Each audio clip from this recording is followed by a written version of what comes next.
Shalom Bapak Ibu Saudara. Shalom. Apa kabarnya? Luar biasa. Mari kita bangkit berdiri. Kita mau mulai ibadah pagi hari ini. Biarlah Roh Kudus memenuhi setiap hati kami, jiwa kami. Roh Kudus, mari Roh Kudus, janganlah penuhi kami. Haleluya Yesus.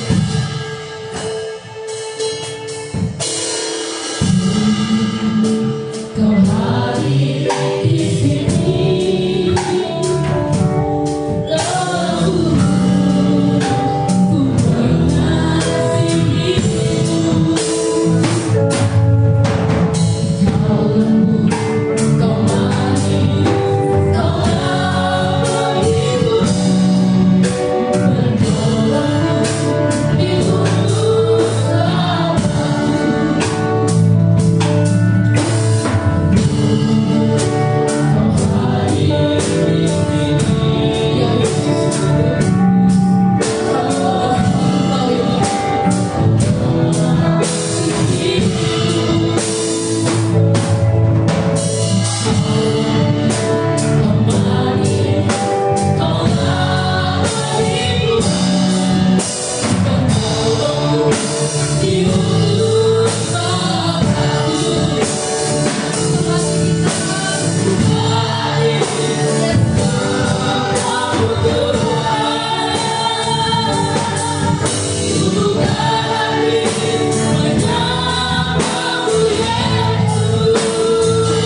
kuasa Allah Maha Tinggi. Buka hati untuk kamu Tuhan,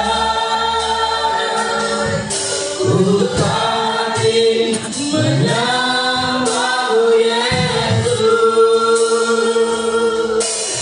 Jamaah kami, penuhi kami.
Di pagi hari yang indah ini Tuhan, kembali kami datang untuk merendahkan hati di hadapan-Mu Bapa, mengucap syukur dan terima kasih atas segala kebaikan-kebaikan-Mu yang luar biasa Tuhan. Sepanjang malam hingga pagi hari ini Engkau masih memberikan nafas kehidupan bagi kami semua. Ini semua karena anugerah-Mu, kasih-Mu, kemurahan-Mu yang luar biasa Tuhan. Ampuni segala dosa-dosa kami, segala pikiran kami, perkataan kami, perbuatan kami yang tidak berkenan di hadapan-Mu ya Bapa. Urapi kami semua, pembawa puji-pujian, pemain musik, singer dan lain-lainnya. Terlebih-lebih hamba-Mu yang akan menyampaikan kebenaran firman-Mu ya Bapa. Urapi kami semua juga ya Bapa. Yang belum hadir Tuhan, tolong hantarkan dan sampai di sini dengan selamat. Bersama-sama dengan kami beribadah kepada-Mu ya Bapa. Bila ada kuasa-kuasa kegelapan di rumah ini maupun di dalam hati kami, izinkan kami memanggil nama-Mu hanya di dalam nama Tuhan Yesus Kristus. Segala yang jahat Engkau perintahkan keluar dari ruangan ini maupun dari dalam hati kami Tuhan. Terima kasih Tuhan, kami siap memuji-muji Engkau dengan penuh sukacita. Kami alaskan hanya di dalam nama Tuhan Yesus Kristus. Haleluya. Amin. Shalom saudara. Masih ada sukacita? Ada sukacita? Amin. Siapa yang percaya kasih dan kuasanya Tuhan dicurahkan pada pagi hari ini? Amin. Kita akan menyanyikan lagu Satukanlah Roh Kami ya Tuhan.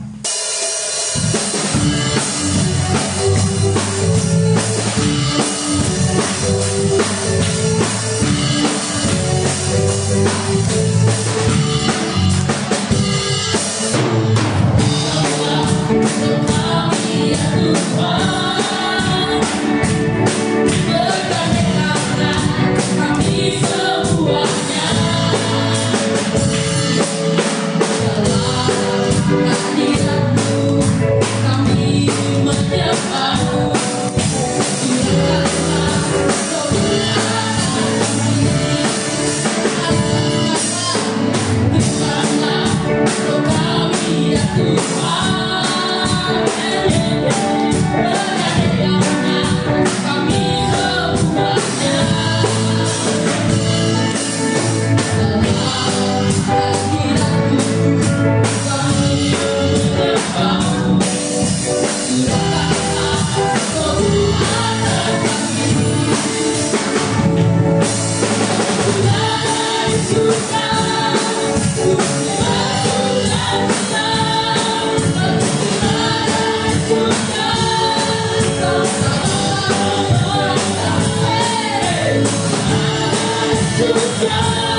sukacita. Amin saudara. Kita coba yel-yel kita saudara-saudara. Philadelphia, kasih persaudaraan. Keras saudara. Philadelphia, kasih persaudaraan. Haleluya. Beri tepuk tangan bagi Tuhan. Kita akan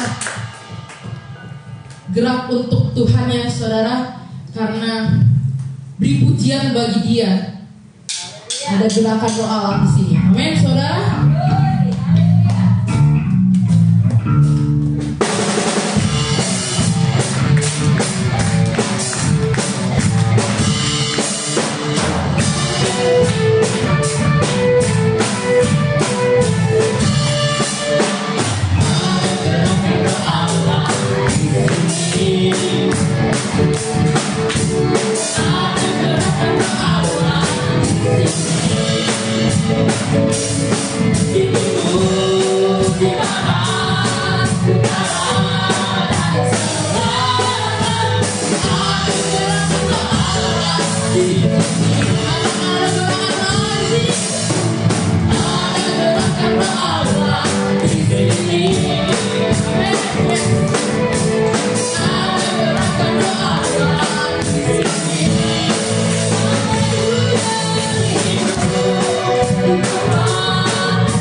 Kita siapkan hati kita ya saudara, untuk mendengarkan firman Tuhan.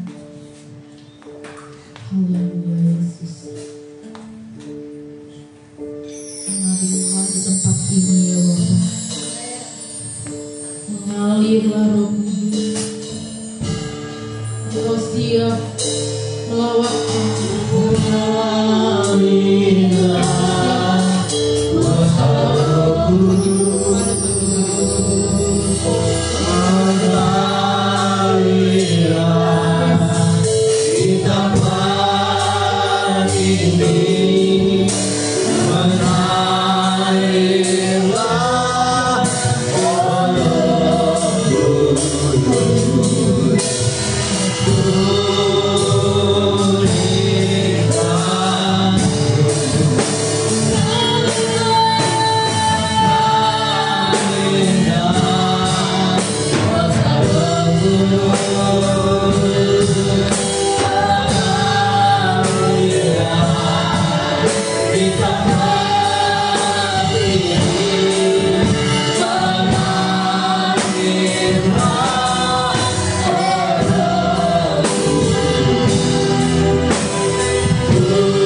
Kami bersyukur kalau hari ini kami bisa merayakan hari pencurahan Roh Kudus.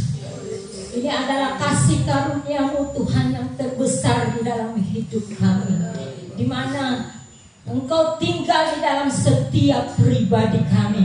Engkau mau bergerak, Engkau mau menyatakan bahwa Engkau sanggup melakukan segala perkara di dalam setiap pribadi kami. Oleh sebab itu, kalau pagi hari ini Tuhan, kami akan dinyatakan kebenaran firman-Mu, akan lebih membukakan cara kerja-Mu ya Roh Kudus. Biarlah benar-benar pemahaman daripada-Mu lebih nyata dalam kehidupan kami. Semua paradigma kami manusia ditaklukkan di dalam otoritas-Mu Tuhan.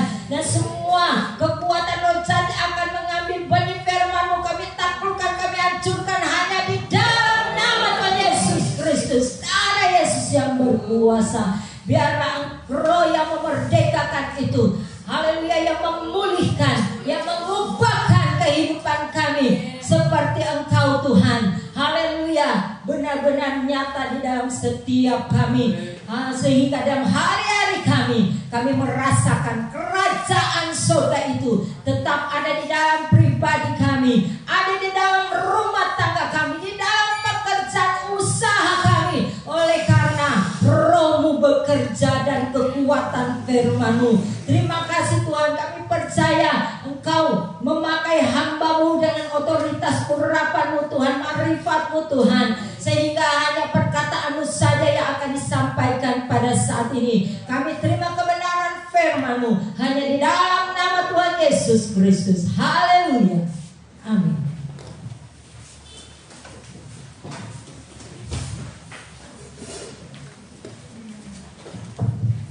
Ya, shalom saudara, puji nama Tuhan. Anugerah besar buat kita.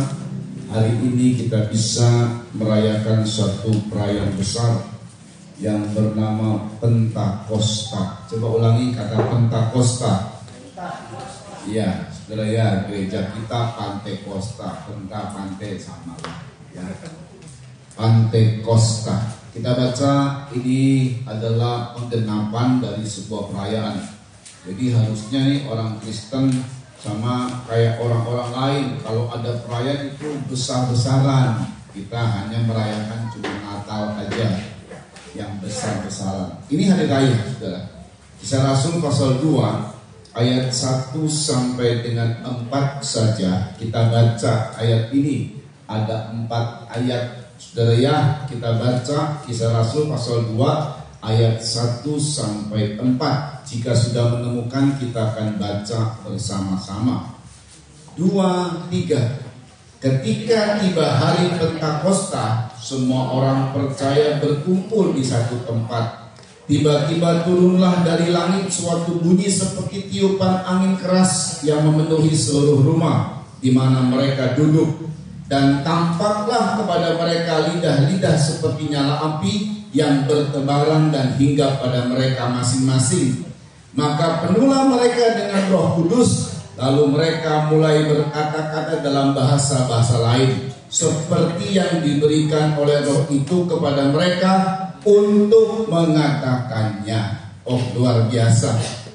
Ya, bersama dengan yang ikut live streaming, kita sedang merayakan suatu perayaan besar. Ya, perayaan apa namanya? Pentakosta. Puji nama Tuhan. Saudara dengar baik, perayaan Pentakosta itu arti harafiahnya.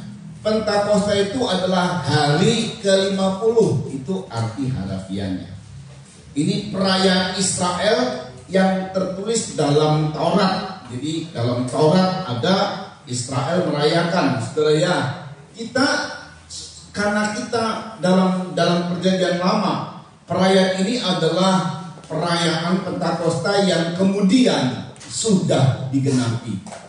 Dalam perjanjian lama di Kisah Rasul pasal 2 itu penggenapannya.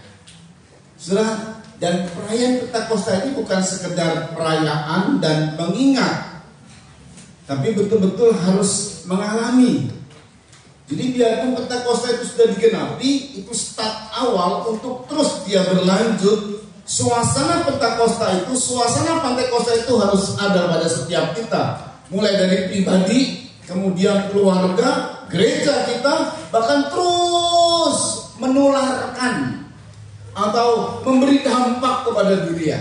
Nah, ini nanti apa yang Tuhan mau di dalam perayaan besar ini, saudara ya, Pentakosta. Nah, perayaan ini, saudara, tertulis dalam Bilangan. Untuk itu kita baca. Ini perayaan apa sih Pentakosta? Saya ulang, hari ke-50. Pentakosta itu adalah hari ke-50. Dihitung pada saat Tuhan bangkit, kemudian 40 hari jatuh hari Kamis. Waktu lalu kita merayakan kenaikan Isa Al-Masih. Nah, dari situ kita hitung 10 hari sekarang ini. Jadi genap 50 hari dari kebangkitan.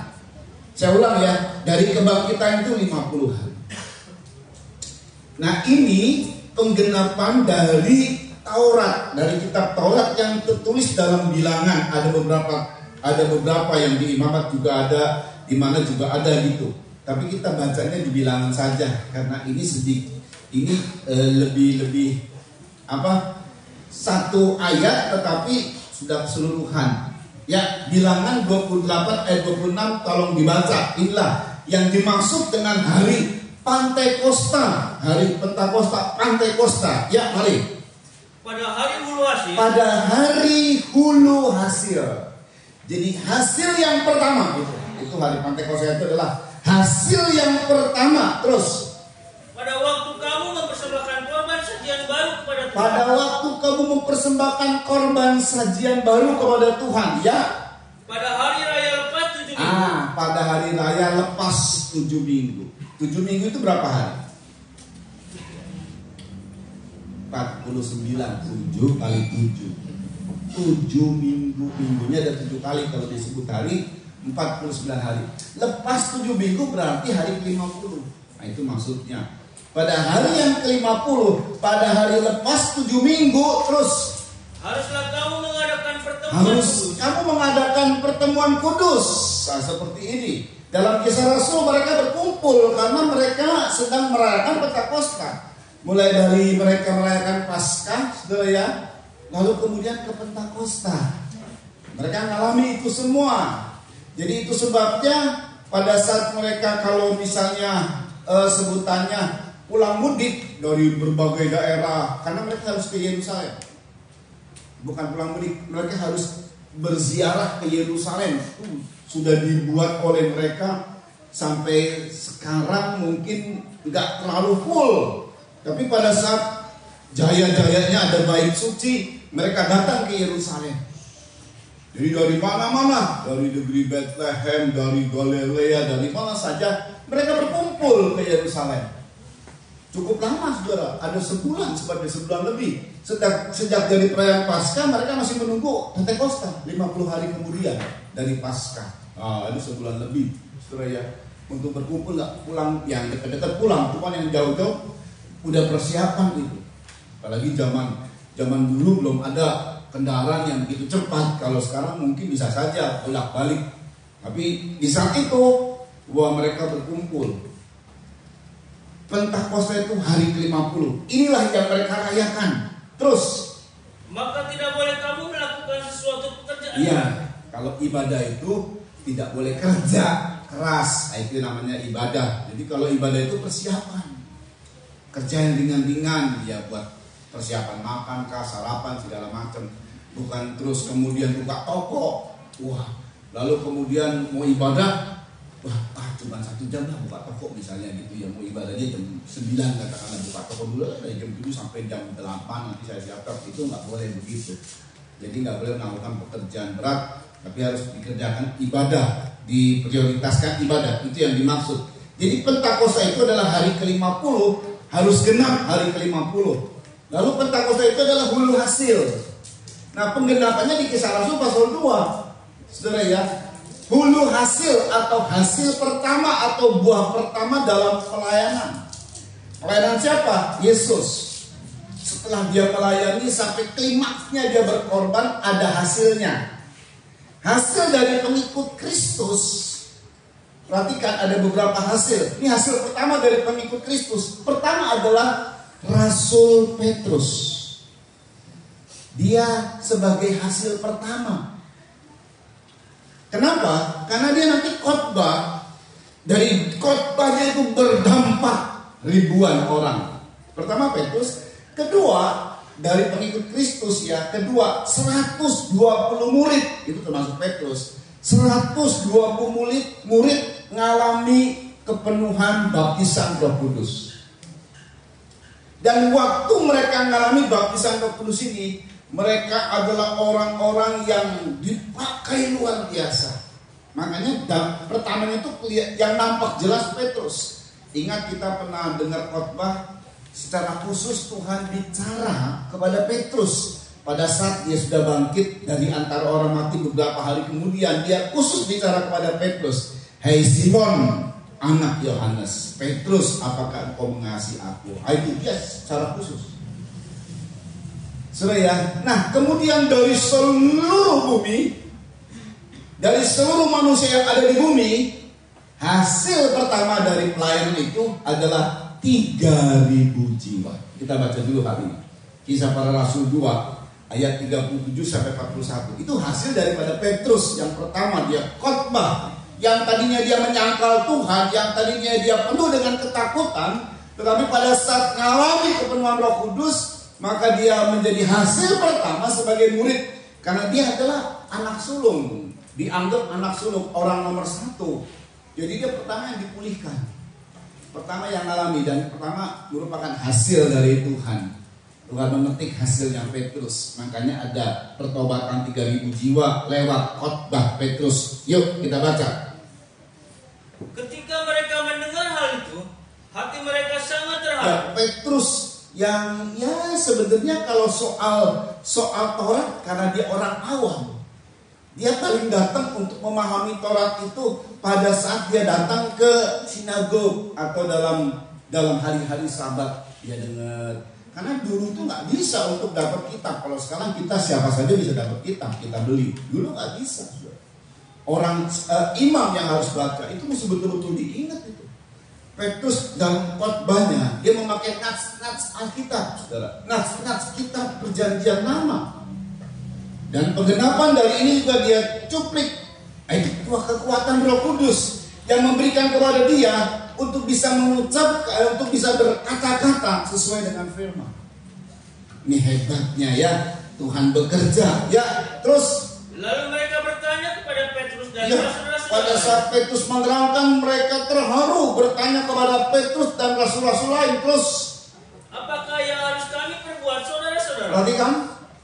Jawab Petrus kepada mereka. Jawab Petrus kepada mereka, ya, bertobatlah. Terus, Dan hendaklah kamu masing-masing memberi dirimu dibaptis dalam nama Yesus Kristus untuk pengampunan dosamu. ya, Maka kamu akan menerima karunia Roh kamu Kudus. juga akan menerima karunia Roh Kudus. Terus kan, Sebab bagi kamulah janji itu, dan bagi anak-anakmu, dan bagi orang yang masih jauh, yaitu sebanyak yang akan dipanggil oleh Tuhan Allah ya, kita. bagi kamu yang hadir saat itu, bagi anak-anakmu, generasi selanjutnya, bagi orang yang jauh, generasi demi generasi, dan sampailah kepada kita.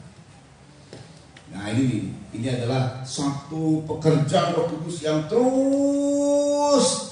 terus berkembang, saudara. Terus kan? Dan dengan banyak perkataan lain lagi ia memberi suatu kesaksian yang sungguh-sungguh. Ya, Dan ia mengecam dan menasihati mereka, katanya, perhatikan. berilah dirimu diselamatkan dari angkatan yang jahat ini. 41. Orang-orang yang menerima perkataannya itu memberi diri dibaptis. Ya, Dan pada hari itu jumlah mereka bertambah kira-kira 3.000 jiwa. 3.000 jiwa. Itu buat dunia tuh, hasil pertamanya 3.000. Kalau buat murid-murid ada 500 dolar. Tapi hasil pertamanya 120. Yang dengar Yesus naik ke surga itu 500 kurang lebih. Tapi yang penuh Roh Kudus 120 itu hasil pertama. Hasil pertama dunia saat itu saya tidak tahu berapa jumlah penduduk di dunia. Tapi hasil pertamanya 3.000. Wah, seru ya. Nah, kita lihat bahwa ini adalah keberadaan dari suasana Pentakosta. Dan tergenapi di situ. Ada hulu hasil. Ada hasil pertama dari pelayanan Yesus. Saudara, penggenapan Pentakosta secara hurufiah, di mana hulu hasil dan kemudian ada persembahan. Makanya mereka kumpul, dan dari situ tadi saya bilang pengikut Kristus pertama Petrus sebagai hulu hasil, kedua 120 murid, dan untuk dunia 3.000. Nah, genap sudah ada hulu hasil, ada hasil pertama dalam pelayanan. Tapi nggak taunya Pantekosta itu ada rencana besar Tuhan. Tidak sekedar hanya penggenapan secara hurufiahnya, tapi nggak taunya ada hal yang lebih dahsyat lagi dari sekedar penggenapan secara harafiah. Tadi penggenapan secara harafiah kalau kita bacakan adalah perayaan hulu hasil.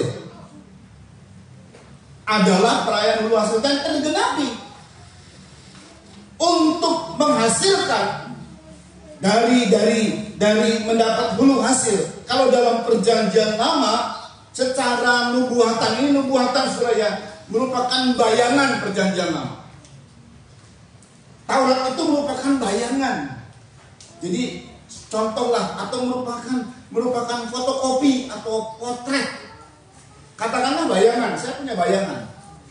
Bayangan saya saudara hitam pasti warnanya, nggak ada warna lain, biru atau segala macam nggak ada. Kalau saya menampakkan bayangan misalnya di belakang, bukan di samping ya, karena mataharinya dari depan ke belakang, sesuai dengan postur tubuh saya ini mungkin lebih gede, saudara. Tapi yang nggak kelihatan mulutnya gimana, matanya kayak apa nggak kelihatan. Saya punya potret, apalagi sekarang zamannya handphone, kirim foto kita, selfie gitu ya, ke rekan kita. Ya cuman potret, tingginya berapa kita nggak tahu, gemuk atau beratnya berapa nggak tahu. Ini ya sekarang ini kalau zaman sosmed sudah, ini dia atau betul ya, ini dia apa bukan nggak tahu tuh. Sebab foto orang lain nanti waktu pas katakanlah kopi darat nih, kalau orang-orang suka begitu saudara ya, kecewa lah, nggak taunya apa yang dikirim-kirim waktu lalu berbeda dengan realitanya aslinya. Apalagi sekarang udah ada kamera jahat, wah, tergantung jahatnya berapa tuh. Waduh, begitu ketemu, doilah udah tua, kelihatannya masih muda gitu ya, masih gadis, kacaunya udah nenek-nenek gitu, kamera jahat. Ditambah dengan slim-slimnya segala macam, begitu ketemu, wih, di foto langsung, ketemu langsung. Segala macam Pak. Jadi orang nggak puas ketemu gitu, ketemu aslinya. Bayangkan saudara, perjanjian baru itu adalah pribadinya yang hadir, bukan potretnya saja, bukan foto yang dikirim, tapi pribadinya. Itu lebih dahsyat. Kalau yang katakanlah yang aslinya ya bolak-balik kirim foto, tapi nggak rasa puas kalau nggak ketemu kan, begitu. Kita akan melihat bagaimana dia mengerjakan hal-hal yang luar biasa. Katakanlah kita berteman dengan orang asing, katakanlah ini anak-anak kan dapat apa tuh, hadiah.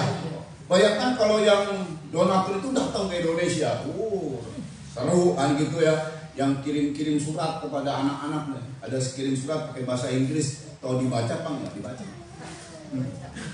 Apa bacaannya? Masing-masing beda atau sama semua? Beda-beda. Ada yang dapat, ada yang enggak. Itu surat dari para donatur, saudara, dari luar negeri. Katakanlah kalau ada donatur yang kemudian tetap, saya mau donasikan anak ini nih, karena semua anak-anak difoto dan kirim fotonya ke sana. Mungkin ada yang katakanlah ada yang begitu tergerak, wah dia datang, wah pasti senang gitu ya. Apalagi kalau anak-anak asuh gitu ya, anak-anak di panti asuhan dapat begitu senang donatur dari donatur, sebutkanlah papa mama, orang tua asuh datang dari luar negeri loh. Waduh, senang. Yesus adalah pribadi yang dalam perjanjian baru bukan cuma bayangan yang kita lihat, bukan cuma bayangan yang kita rasa, tapi pribadinya sendiri. Makanya Pantekosta itu dalam perjanjian baru itu nggak cuma sekedar hulu hasil doang. Untuk menghasilkan Petrus berubah, itu nggak pakai buku-buku cara-cara untuk satu. Kalau orang melankolis nih kayaknya mesti ditambahin kayak begini nih. Ada banyak buku-buku, saudara. Ada banyak ilmiah, orang-orang pinter yang menganjurkan ini dan itu. Yang poin kedua, pada saat adanya 3.000 jiwa bertobat, bukan dengan program gereja, bukan dengan program penginjilan yang harus ini dan itu. Bisa sih, tapi semua itu adalah karya dari Roh Kudus. Jadi kalau dulu ada hulu hasil, kenapa ada hasil? Ada menabur. Tetapi kalau ditabur kemudian tidak ada hujan, mati. Makanya ada yang namanya hulu hasil itu oleh karena adanya turun hujan. Jadi ada hujan awal dan hujan akhir, itu menghasilkan. Nah, ini adalah hujan awal. Ada hujan, saudara ya, untuk menciptakan Petrus menjadi orang yang kemudian mengalami pemulihan dan bisa khotbah 3.000 jiwa bertobat. Itu karena ada hujan awal, dia mengalami kepenuhan Roh Kudus sebagai hujan. Ya, saudara, Petrus ini perubahannya bukan perubahan seperti biasa. Dulu saya mencuri, ya ini gampang supaya gak dapat gambaran. Dulu saya mencuri cuma ya dulu 1 juta. Sekarang saya sudah mulai dipulihkan, ya mencuri 10.000 sekarang. Enggak gitu, benar-benar tidak mencuri. Dulu saya merokok 2 bungkus, sekarang saya dapat pemulihan, jadi merokok cuma 5 batang. Enggak gitu, perubahannya dahsyat. Ini yang namanya satu perubahan. Jadi gambarannya ini Tuhan memberikan sebuah contoh yang konkret. Gambarannya apa? Gambarannya kayak kupu-kupu. Soalnya binatang yang paling unik itu binatang kupu-kupu. Jadi Tuhan memberikan sebuah gambaran yang betul-betul nyata.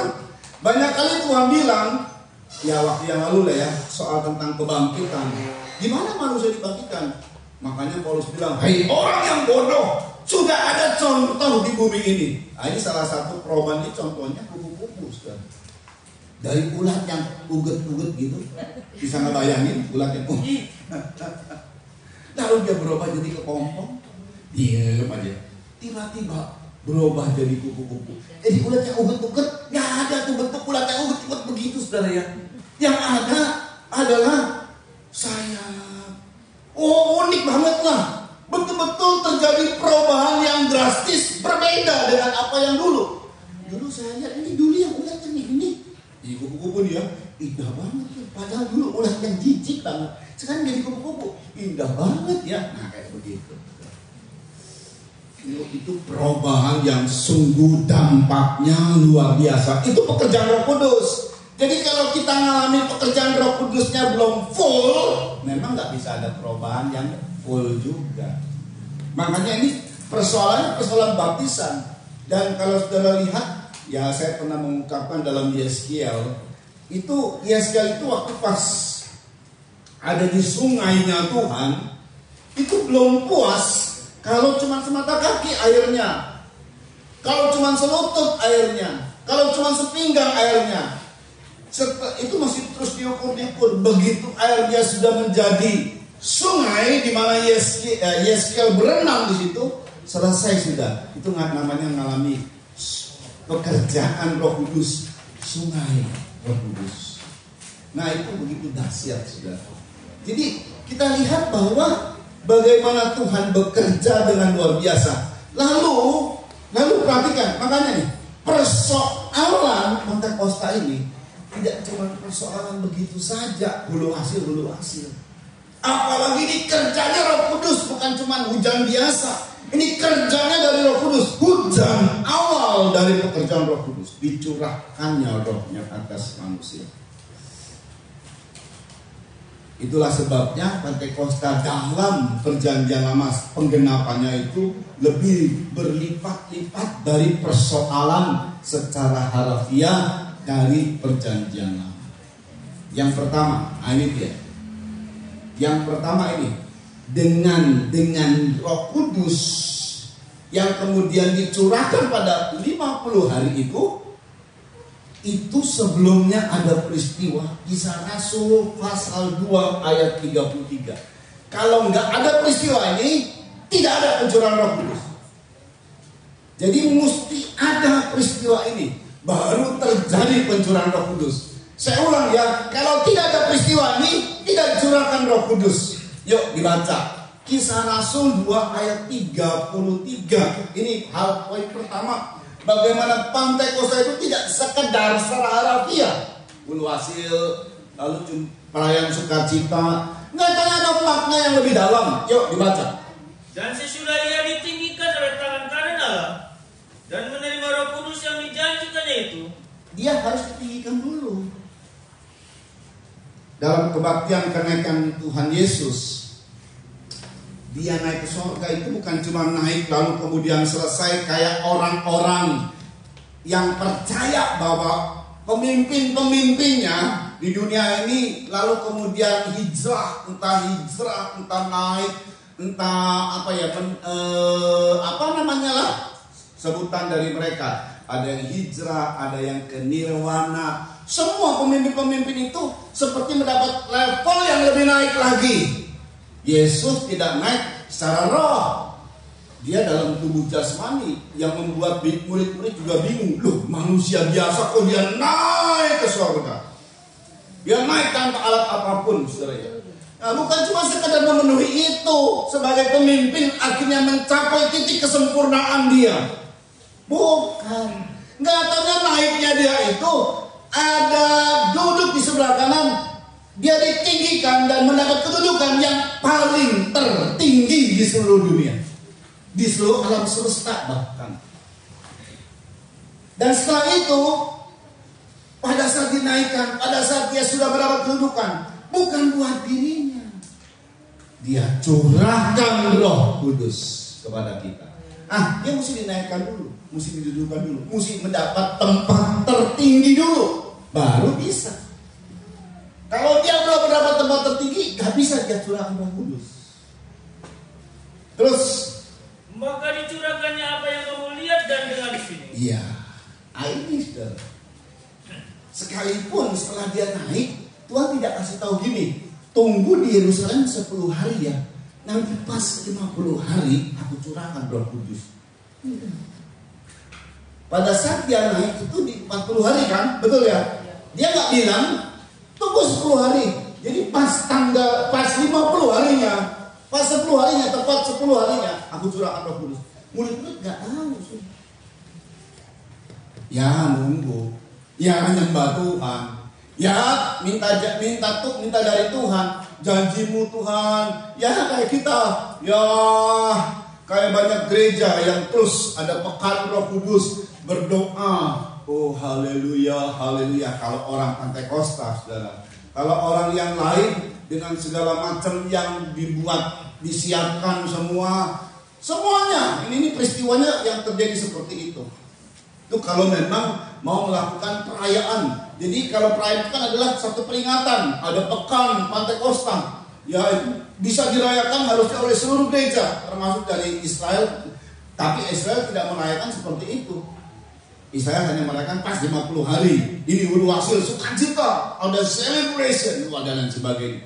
Tapi orang Kristen, ya itu karena disuruh menunggu janji. Ya sambil nunggu doa hari demi hari, hari demi hari.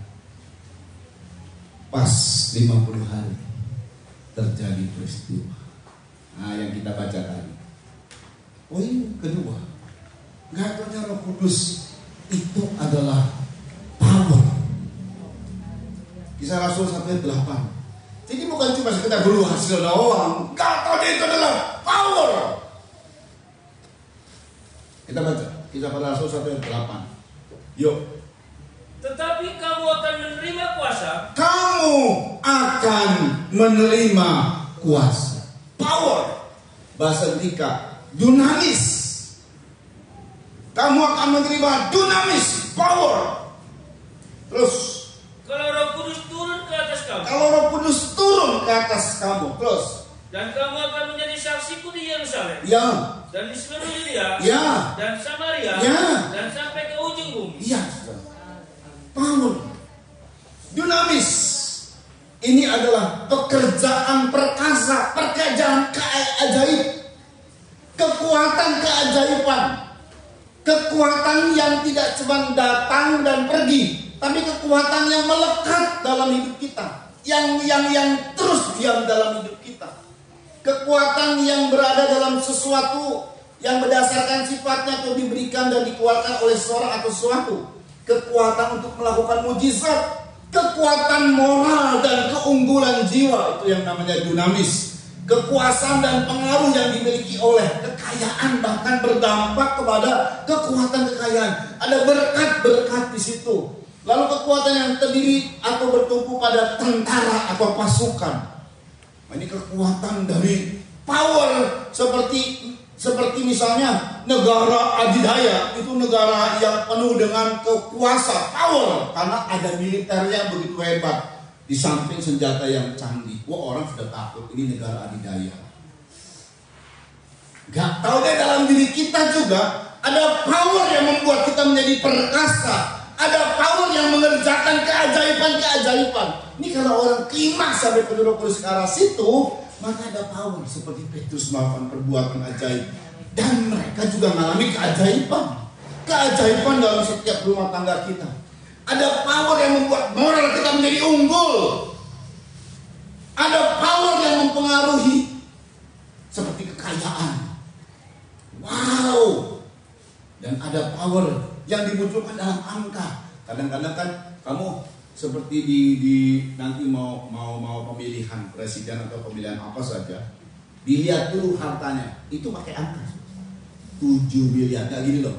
Saya cuma sekian miliar. Oh nggak boleh, mesti genap. Oh ini 7 miliar. Ini 1 triliun. Tinggi mana tuh? Miliar sama triliun tinggi mana? Triliun. Wah itu orang kaya ya, dilihat. Waduh. Nah kayak begitu. Jadi kalau dia disebut angka itu, jumlah tentara 100.000 pasukan. Sono 1 juta. Kalau sudah mendengar angka itu, saudara, orang bisa jadi wow gitu ya, kagum-kagum dan berkata, hebat banget ya nih. Kaya-kaya duitnya berapa di bank? Cuma 10.000. Oke, misalnya kelihatannya perlentes segala macam. Cek coba M-Bank-nya. Ya kayak begitulah kira-kira. Begitu disebut angka dengan sebuah kebanggaan, itu menjadi sebuah kebanggaan tersendiri. Nah itu power di situ tuh.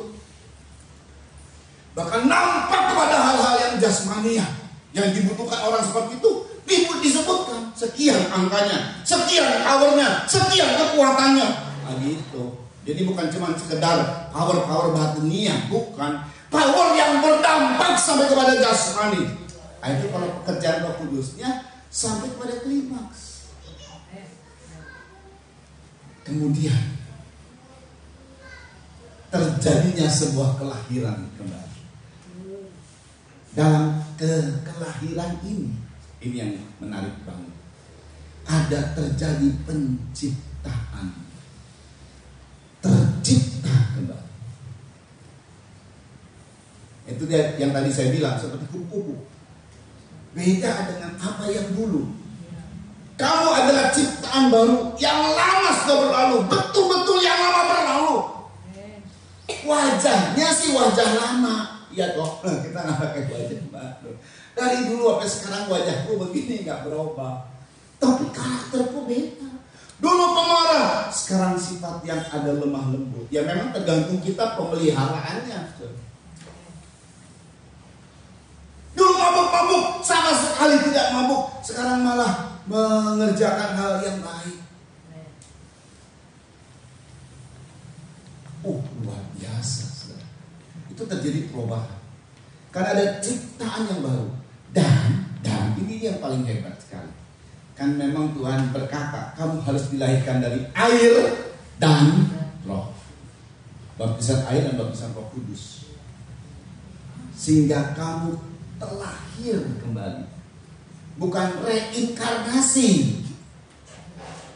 Lahir kembali jadi kecoa. Bukan. Itu jangan. Jadi kalau ada kecoa, kalau bagi orang yang percaya, jangan diinjak. Jangan-jangan nenek moyang kita. Kakek kita dia udah mati jadi kecoa, kita injak. Wah, Menjadi apa lagi setelah jadi ketua? Gak, saudara. Kadang-kadang semua hal-hal yang berkaitan dengan Alkitabiah itu dicuplik oleh kepercayaankah, oleh segala macamkah. Jadi niru-niru. Coba dipelesetkan oleh kekuatan penyembahan balani, kan iblis yang bekerja. Gak murni aslinya. Tapi kalau kebenaran firman, itu murni. Karena memang dari Tuhan sendiri. Kelahiran kembali. Kita memang sudah lahir sebagai anak dari orang tua kita. Kita dilahirkan kembali menjadi anak Allah. Sama seperti kita lahir sebagai anak pada orang tua kita. Kalau orang tuanya kaya, itu hak waris. Anak itu pasti punya hak waris. Gak usah dituntut, gak usah. Gak usah bilang gini, bapak kita lagi misalnya ada anak orang kaya, bapaknya lagi sakit, baru sakit, padahal gak sakit. Ya salah makan keselak kali ya. Pak, minta warisan Pak. Cepet Pak, kasih warisan buat saya. Itu warisannya berapa anaknya, ada 10 nih. Nggak perlu.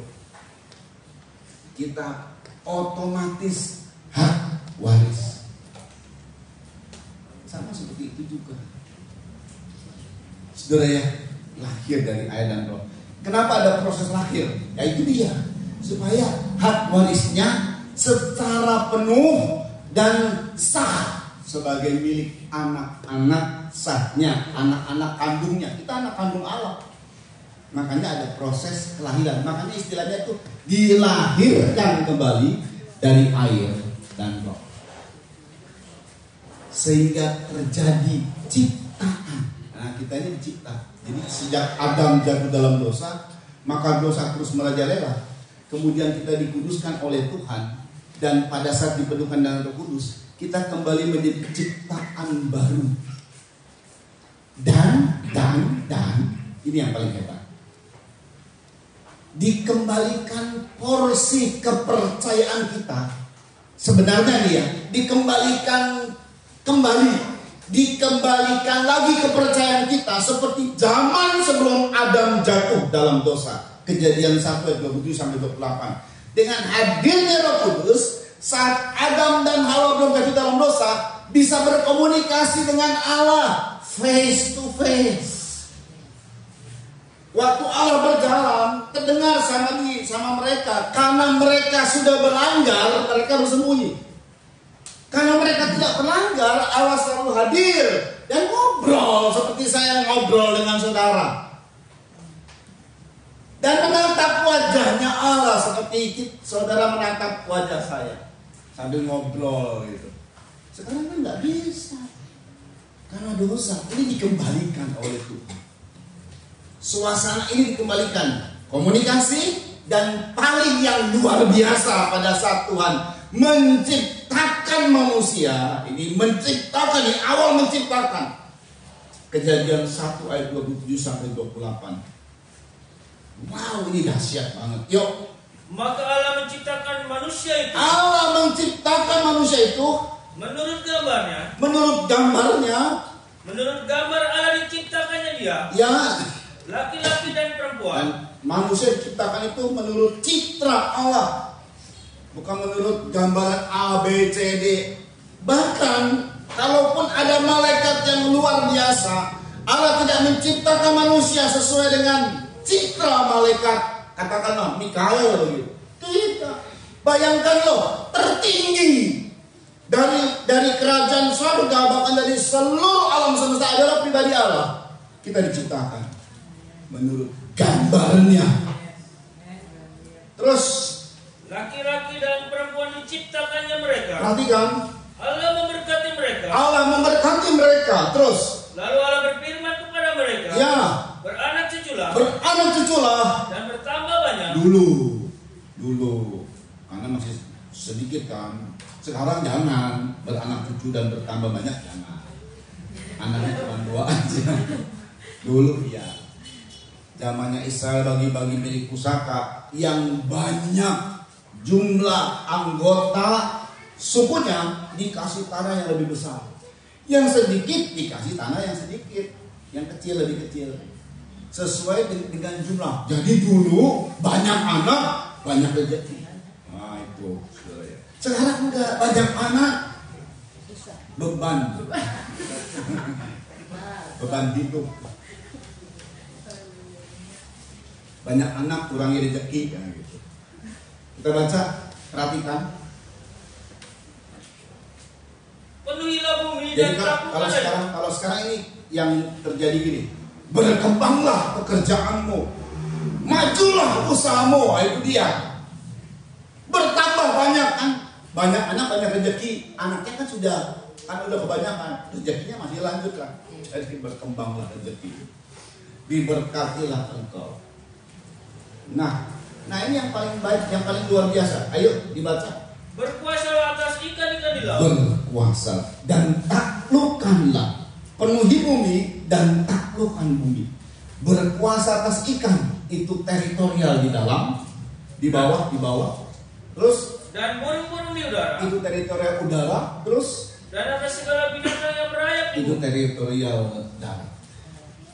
Udara, darat, dan bawah bumi, engkau yang punya otoritas.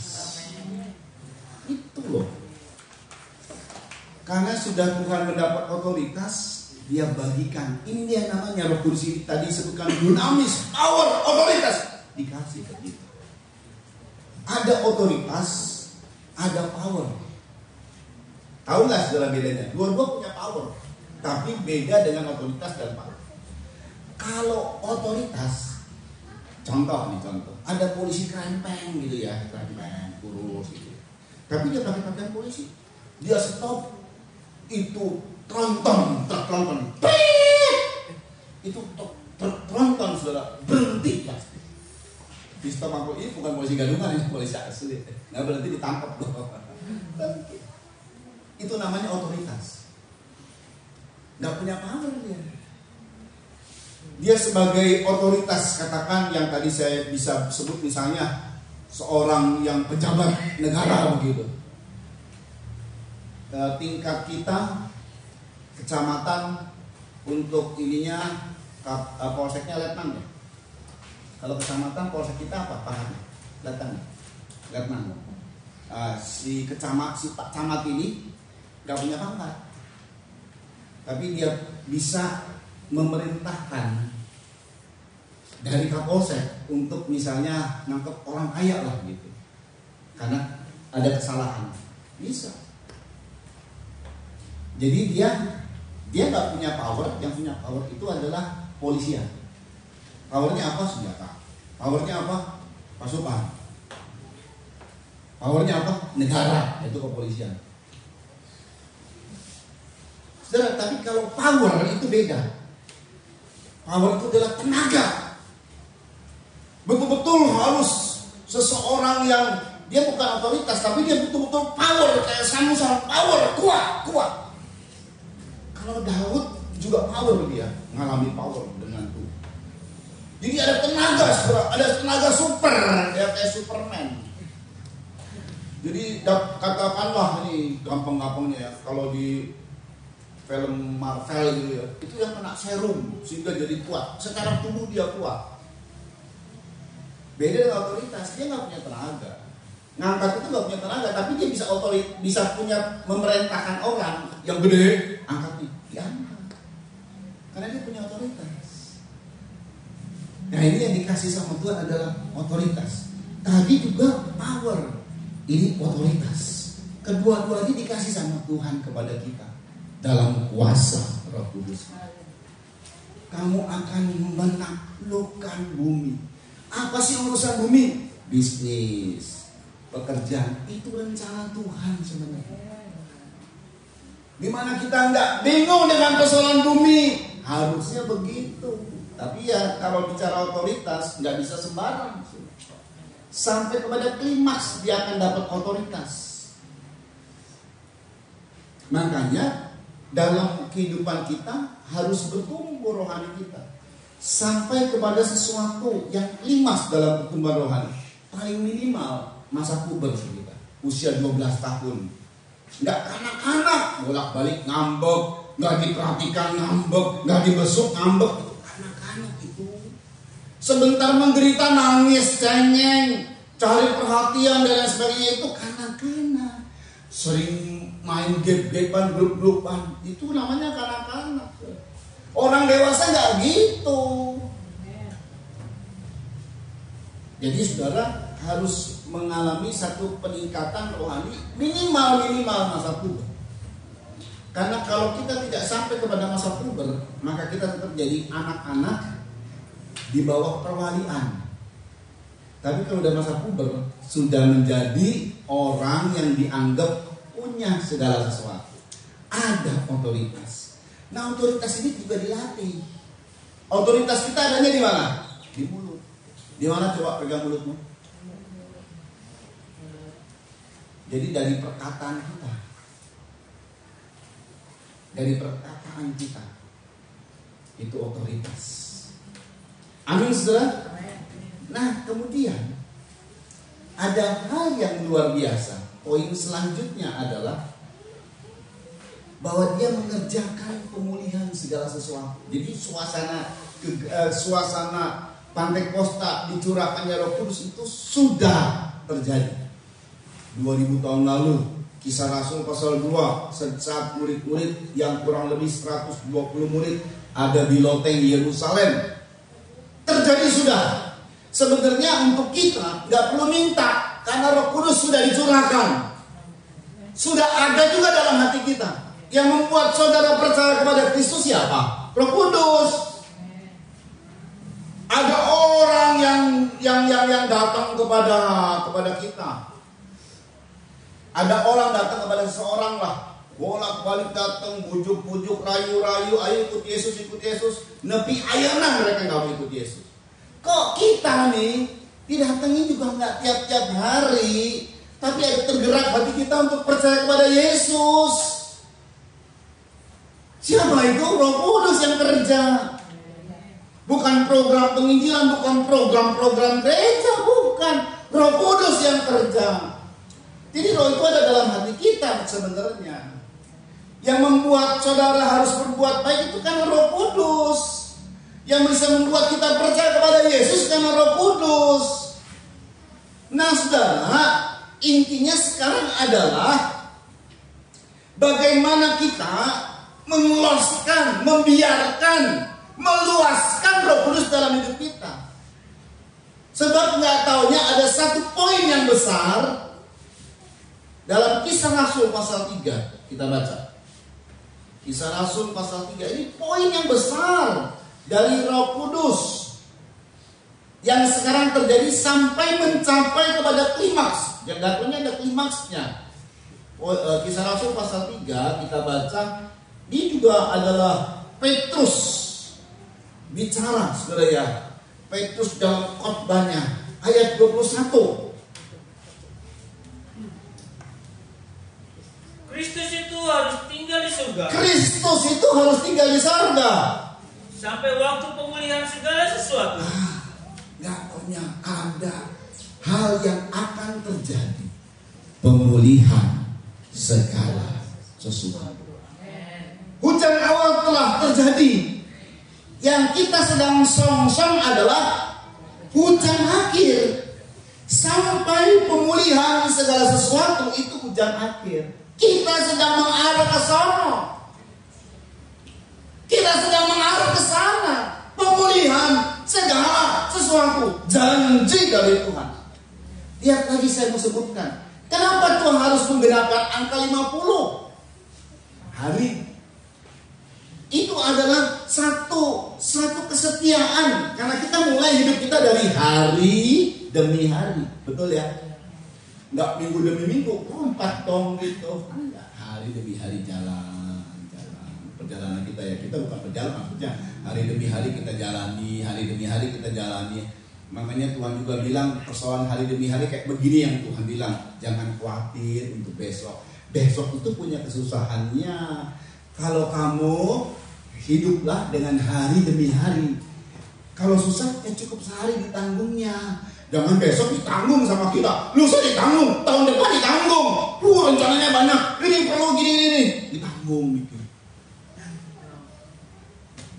Hari demi hari saja kesusahan yang kita alami, selesaikan sudah. Lalu kemudian Tuhan berikan lagi soal hari demi hari. Kalau sekarang janji Tuhan juga seperti perjanjian langit dan bumi, perjanjian matahari dan bulan. Ada siang, ada malam.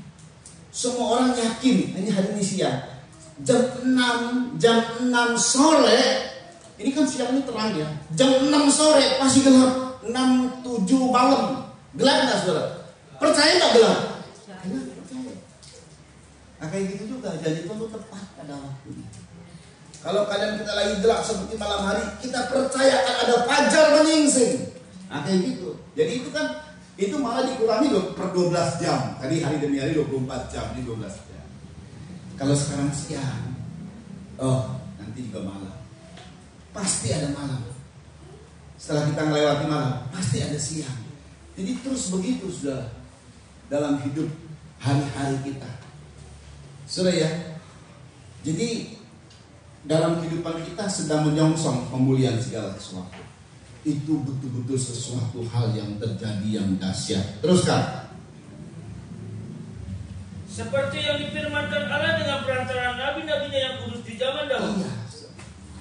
Karena sudah kita lewati hari demi hari, maka Tuhan juga ngajarin kita hari demi hari.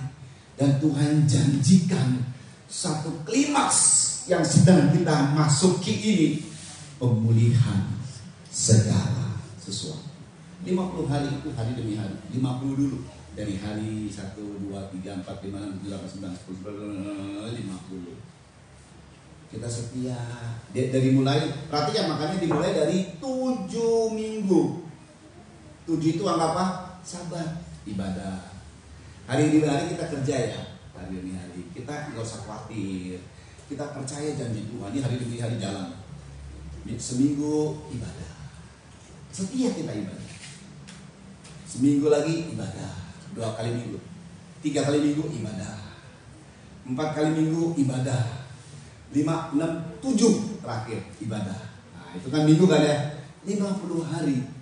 Nah itu kan dari hari demi hari, dari ibadah itu per minggu. Sabar, dari setelah hari sabar, kita bersyukur sama Tuhan, kita beribadah kepada Tuhan. Jatuh kepada 50 hari, ada sukacita. Karena ini belum selesai. Sebab dari hari kemudian menjadi tahun Yobel. Yobel itu artinya 50. Kalau Tuhan satu hari hitung 1 tahun, maka demikian juga 50 hari menjadi 50 tahun. Ini bukan pending, tapi ini kegenapan dari itu yang disebut pemulihan segala sesuatu.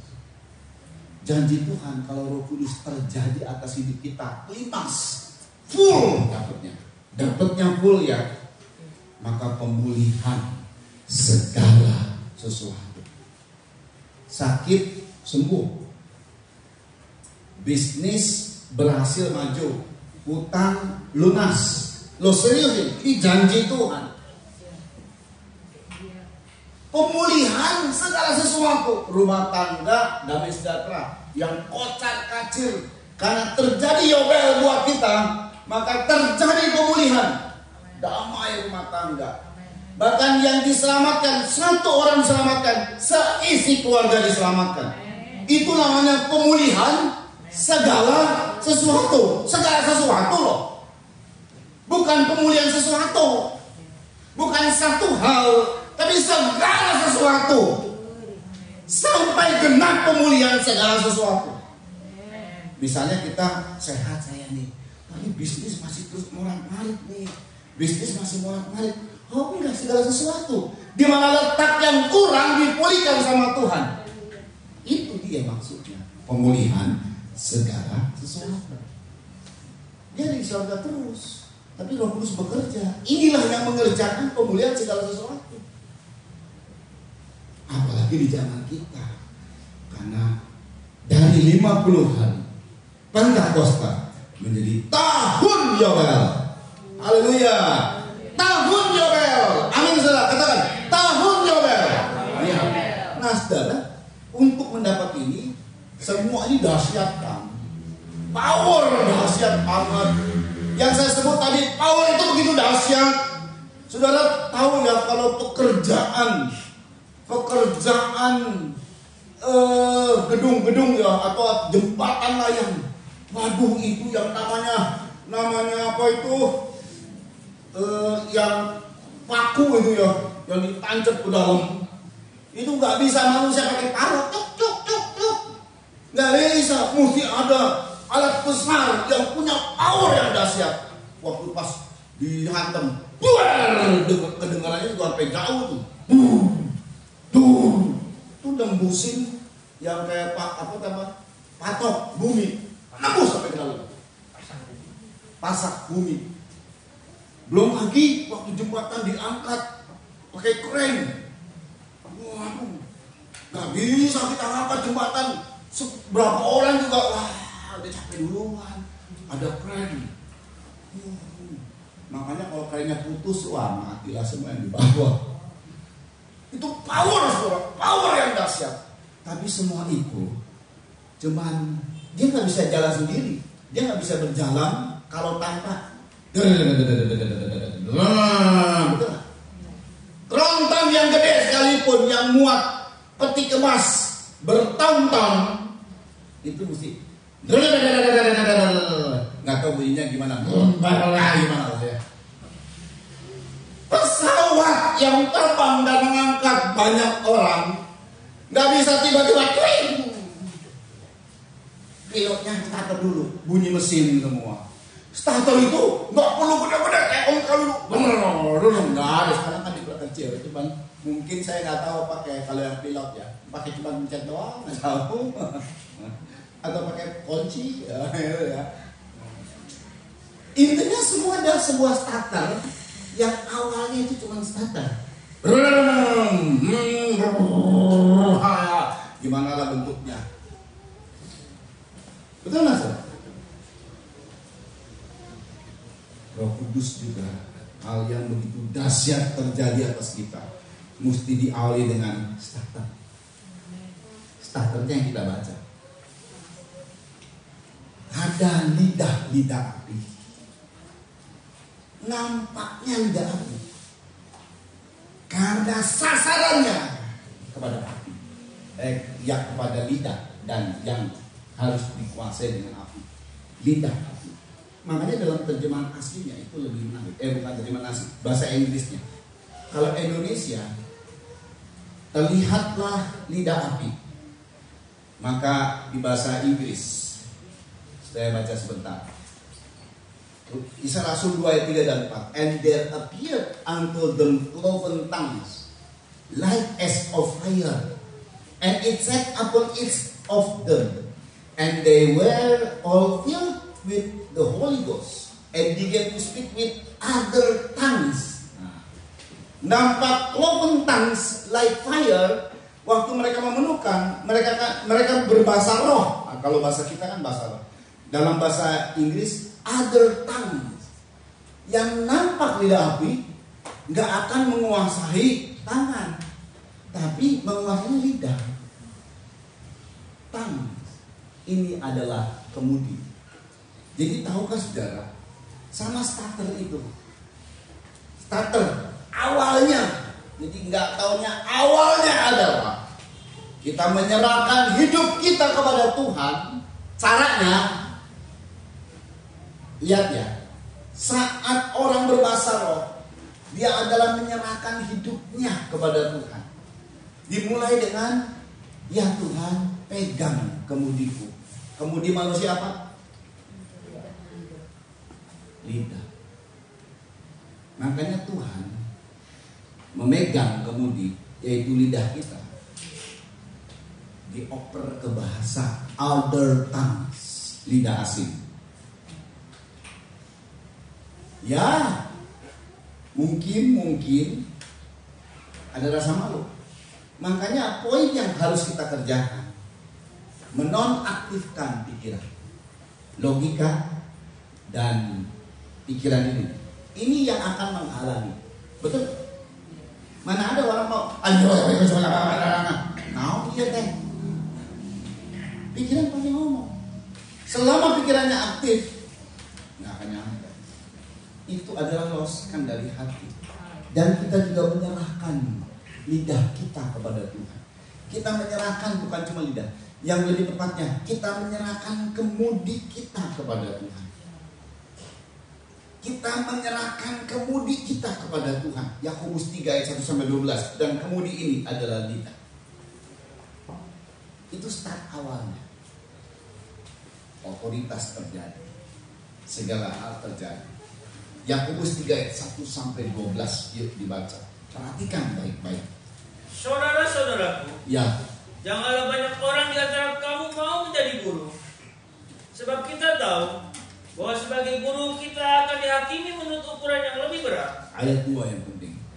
Sebab kita semua bersalah dalam banyak hal. Perhatikan. Barang siapa tidak bersalah dalam perkataannya, Barang siapa tidak bersalah dalam perkataannya, dia adalah orang sempurna, ia adalah orang sempurna. yang dapat juga mengendalikan seluruh tubuhnya. Makanya bicara tentang perkataan yang diciptakan oleh lidah dan mulut, rongga mulut, tapi lidah yang menjadi penyebab utama sehingga muncul perkataan.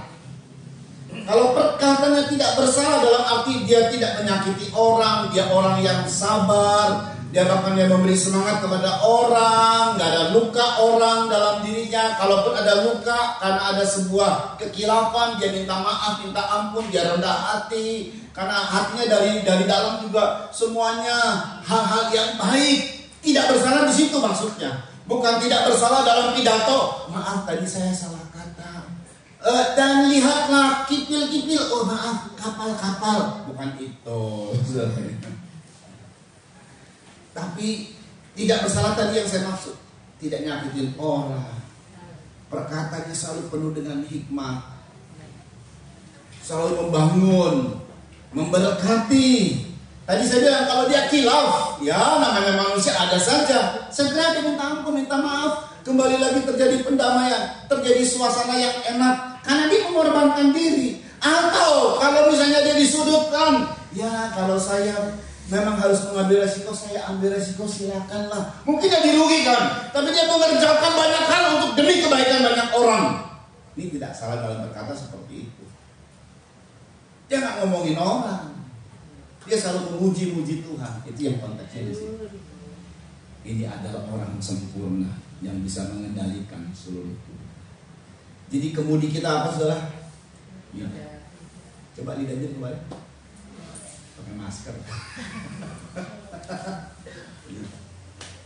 Terus Kita mengenakan kekang pada mulut kuda, terus sehingga ia menuruti kehendak kita. perhatikan Dengan jalan demikian kita dapat juga mengendalikan seluruh tubuhnya. ayat 4.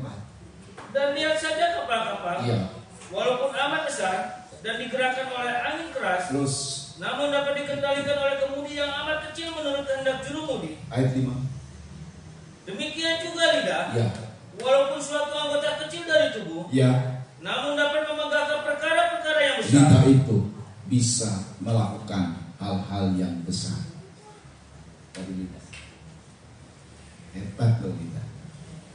Terus Lihatlah, betapapun kecilnya api, ia dapat membakar hutan yang besar. korek api. Nah, api balik. Tapi korek api atau puntung rokok kecil kan. Pas sempet dilempar sama seorang. Di situ lagi genangan bensin. Mana tahu. Lama melempet di musim kemarau, kebakaran hutan Riau, Kalimantan, berhektar-hektar. Sampai pernah terjadi sampai ke Malaysia itu asapnya. Lidah api itu kecil, tapi bisa membakar hutan. Tapi kalau api dikendalikan, di kompor kita tuh bisa masak, mateng masakan. Api dikendalikan tuh, lihat semua jadi berguna. Ini api yang dikendalikan semua. Ini api yang dikendalikan. Kalau dia konslet kan ada api, betul ya? bisa membakar. Tapi kalau terkendali begitu. Api yang dikendalikan seperti nuklir, itu kan percikan api. Terjadi power yang begitu dahsyat, dikendalikan. Jadi membangkit tenaga listrik. Jadi kalau itu dikendalikan, terkendali, wow, itu menjadi hal yang berguna dan luar biasa sekali. Terus Lidah pun adalah api. Makanya dia munculnya lidah api, bukan lidah air. Kan air juga kalau kita lihat seperti iklan Aqua, bentuknya kan bulat-bulat. Ya bisa dibilang lidah gitu. Kalau lidah kan sedikit. Bukan lidah air, bukan lidah minyak, lidah api. Terus ia merupakan suatu dunia kejahatan.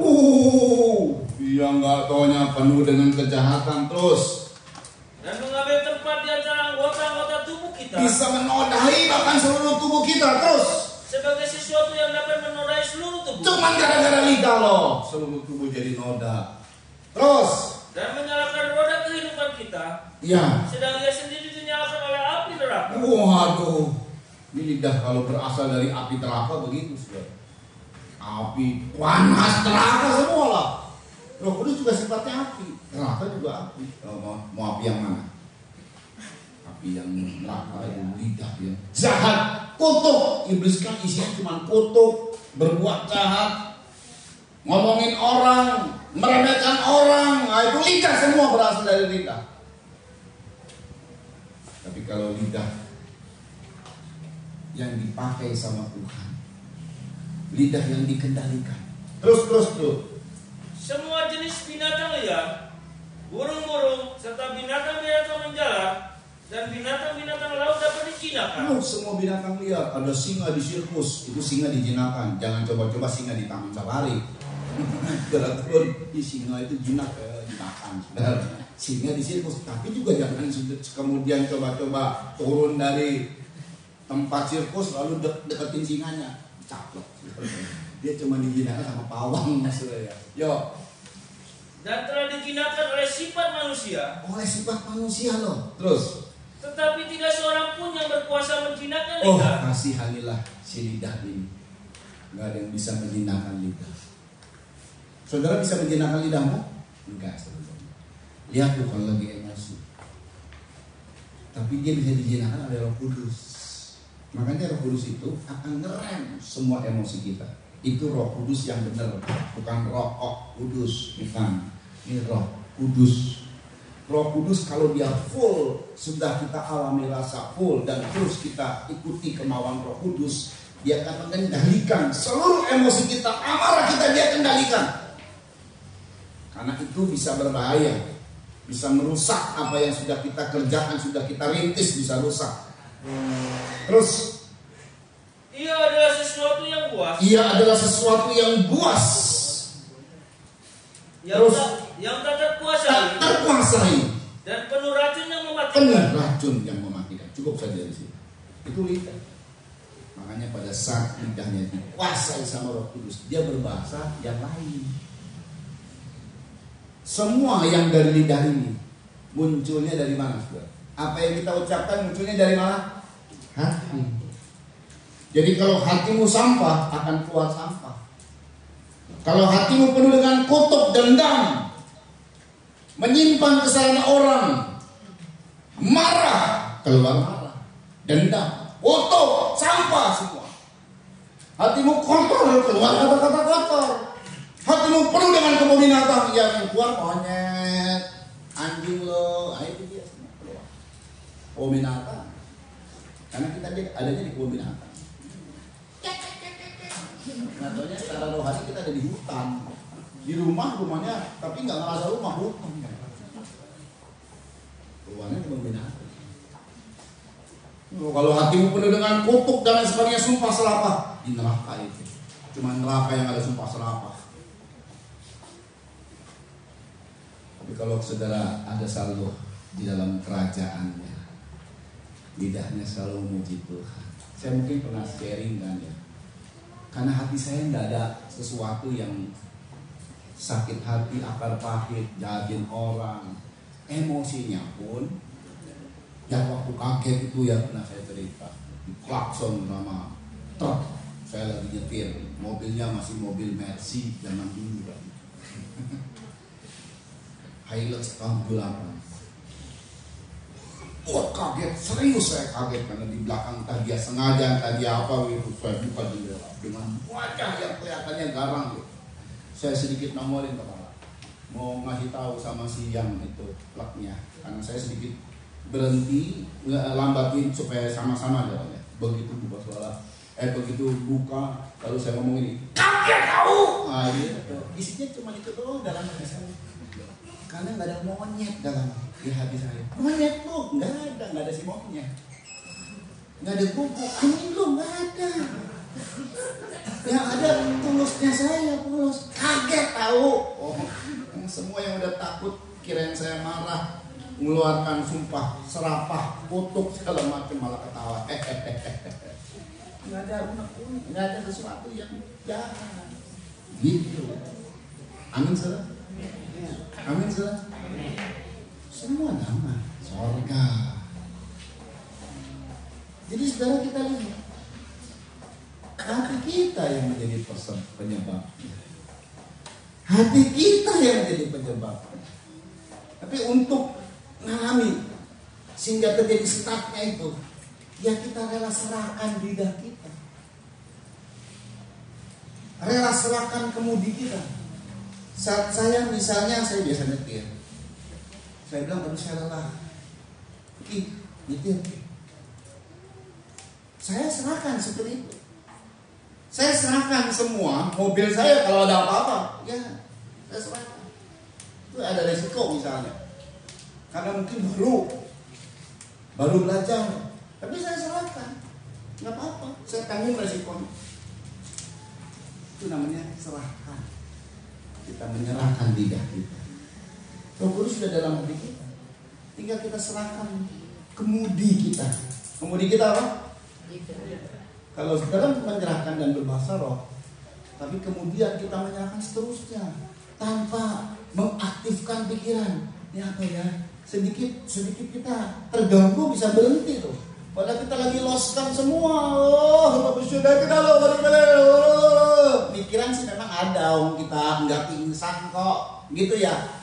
Mikir nih, diaktifkan. Cicing mana pikiran? Kita serahkan cuma roh. Biasanya kalau orang menyerahkan semuanya, sama pada saat saudara ya. Ini kalau saudara misalnya marah, orang lagi emosi kan, lagi ngeluapin isi hatinya ya, di mulut kan ya. Masa marah begini, kamu jahat. Saya sebel dan makanya melotot segala macam. Saat kita lagi ungkapin rasa girang kita saudara ya, ungkapin hati. Saya dapat berkah. Haleluya, saya dapat berkah. Ada gerakan doa. Lihat makanya orang-orang Pantekosta dulu penuh Roh Kudus, seru. Waduh, ada yang nari sama nari sini. Satu kali di Semarang, retreat remaja, penuh Roh Kudus semua. Waduh, sukacita mereka berhari-hari itu ya doa nyembah bahasa roh. Senang banget sampai nari-nari.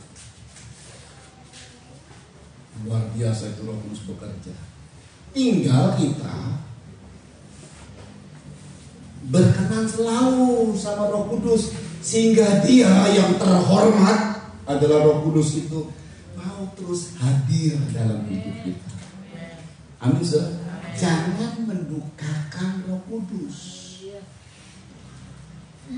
Makanya kenapa harus berbahasa asing? Lihat ya, cloven tongues like fire memenuhkan sehingga mereka Albert. Ini loh dikendalikan. Kalau sekarang saya ngomong, yang mengendalikan saya adalah diri saya dan pikiran saya. Tapi kalau saya, bukan saya mengendalikan, karena saya nggak ngerti. Saya meloskan hati saya, mengucapkan di lidah saya, bukan di pikiran ya, tapi di hati. Roh Kudus dalam hati kita ada. Dia naik dan kita mau serahkan lidah kita kepada Tuhan. Mau serahkan kemudi hidup kita kepada Tuhan. Saat dia pegang kemudi, itulah seperti starter. Memang harus, makanya orang berbahasa roh dalam pertama kali start, nggak kayak juga kalau kita panasin mobil, makin enggak. Mesti ada sekian menit, betul ya, supaya panas semua. Demikian saat kita berbahasa roh itu, makanya kalau orang berbahasa roh ya, ini pertama kali. Haleluya.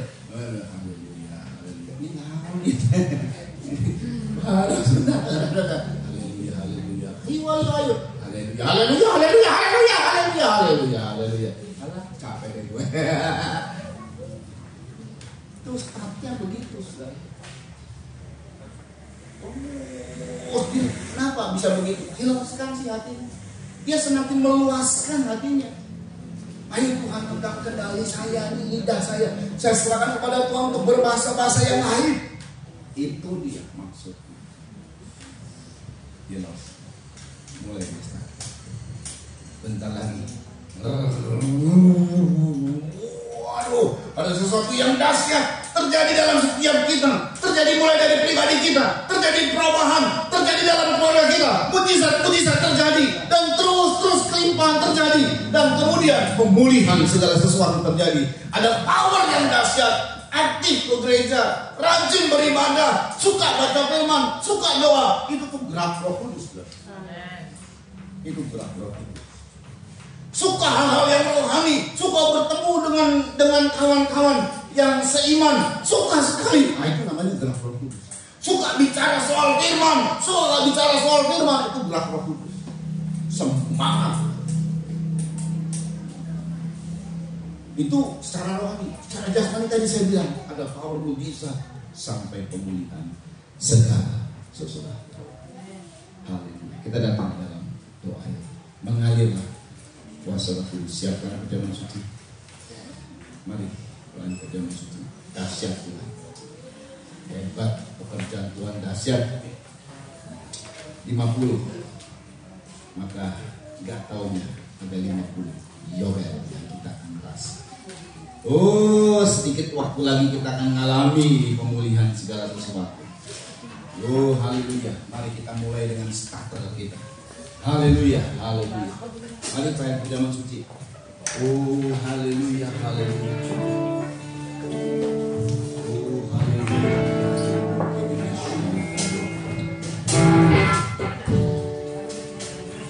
Nyanyikan ya.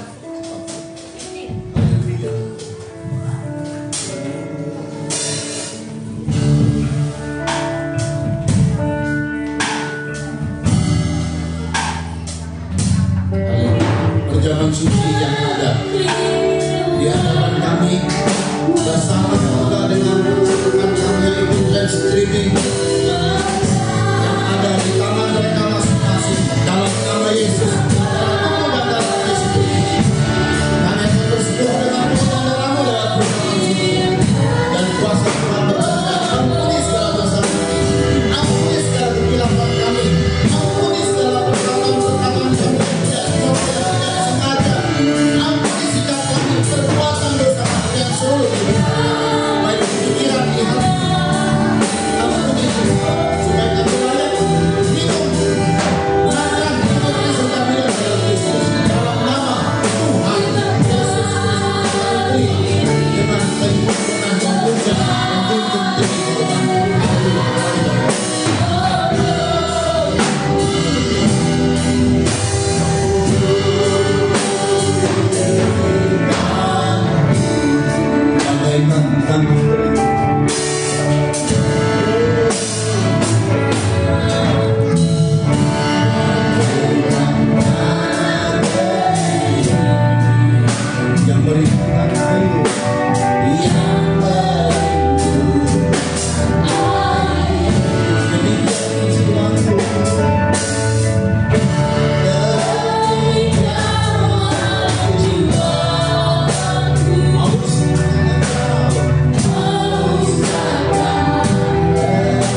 tugaskan kepadamu pelaku terima dari Tuhan, yaitu bahwa Tuhan Yesus pada malam waktu yang diserahkan mengambil roti, dan sesudah itu yang mengucap syukur atasnya, Yesus memecah-mecahkannya dan berkata, inilah tubuhku yang diserahkan bagi kamu, perbuatlah ini menjadi peringatan akan aku.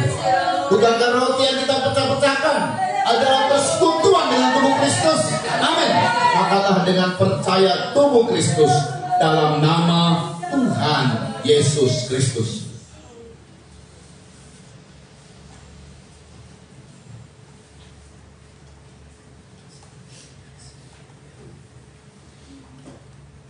Angkat dua minuman. Demikian juga Yesus mengambil cawan sesudah makan lalu berkata, cawan ini adalah perjanjian baru yang dimeteraikan oleh darahku.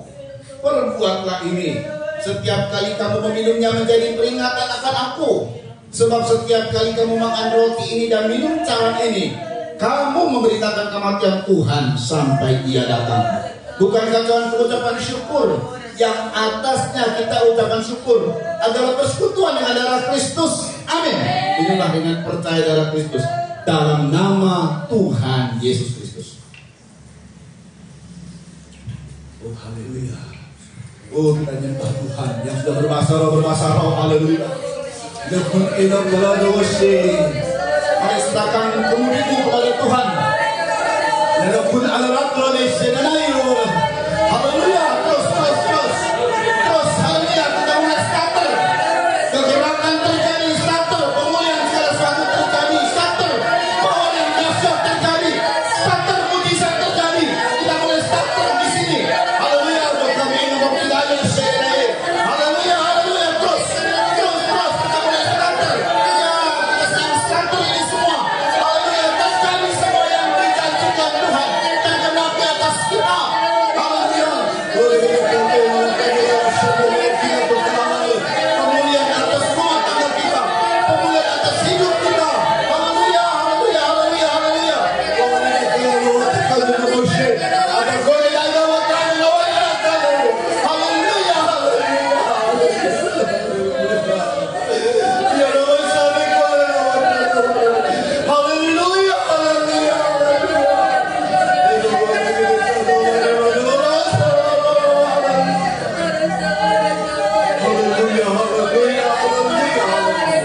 Yes, terima kasih Bapak yang baik.